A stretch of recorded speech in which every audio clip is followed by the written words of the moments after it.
की बात है, हसीबुल्ला को भी आपने निकाल के बाहर कर दिया। आपने एक ऐसी टीम बना दी है सेंट्रल कॉन्ट्रैक्ट के अंदर जिसका कोई मतलब नहीं बनता। मुझे नहीं लगता ये जो आपने 29-30 प्लेयर्स अनाउंस कर दिए हैं इनकी कोई फ़ुकत भी है इस टीम के अंदर, क्योंकि आने वाला टाइम आपको खुद बता देगा ये प्लेयर्स नहीं खेलेंगे भाई, इनकी परफॉर्मेंसेज नहीं है। ये जितने भी आपके अपने प्लेयर सेलेक्ट कर दिए मुँह उठाकर, ये जितने भी बी कैटेगरी में है, सी कैटेगरी में है या डी कैटेगरी में है, आपने ऐसे ऐसे प्लेयर देखे होंगे। देखे खुरम शदाद का होना बनता था, ऐसे कई और प्लेयर हैं लेकिन जिनका नहीं होना बनता था वो इस टीम के अंदर शामिल है। मीर हमज़ा का होना ज़रूरी था लेकिन आपने उसे भी निकाल कर बाहर फेंक दिया।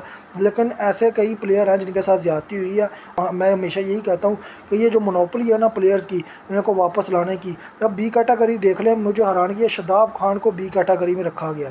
शादाब खान को जिसकी कोई परफॉर्मेंस नहीं है, इंजर्ड रहा है, एशिया कप से भी बाहर है, वेस्ट इंडीज़ की सीरीज़ भी नहीं खेली, बांग्लादेश की सीरीज़ भी नहीं खेली।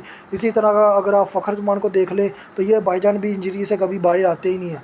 जब बड़े बड़े टूर्नामेंट होते हैं ये पहले ही इंजर्ड हो जाते हैं। चैम्पियन ट्रॉफी में ये हमें जलील कराने में कामयाब रहे। अब T20 वर्ल्ड कप भी आ जाएगा, उधर भी ये मेरे ख्याल में इंजर्ड ही मिलेंगे। एशिया कप भी पता नहीं खेलते या नहीं खेलते। बहरहाल जो भी बात है, लेकिन ये मैं बता दूं कि अगर आपने ज़्यादा से ज़्यादा बी कैटेगरी में 3 प्लेयर्स रखने थे तो सलमान अली आगा को रख लेते, आप ज़्यादा से ज़्यादा सैम अयूब को रख लेते।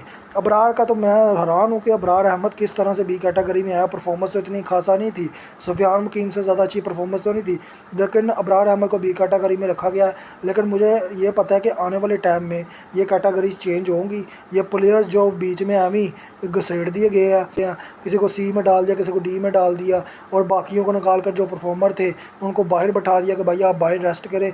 लेकिन मुझे पता है कि आने वाले टाइम में चेंजेस होंगी। अब फ़हीम अशरफ को सेंट्रल कॉन्ट्रैक्ट में रख लिया, मेरी तो समझ में नहीं आ रहा ये सेंट्रल कॉन्ट्रैक्ट किस जाहिल के बच्चे ने बनाया है। क्योंकि ऐसे प्लेयर्स को शामिल करके सेंट्रल कॉन्ट्रैक्ट बनाना जिनकी परफॉर्मेंस 2 टके की हो और उन्हें ऐसी कैटेगरीज में रख देना जहाँ पर पैसा ज़्यादा मिल रहा हो, तो ये मेरी समझ से भलातर है।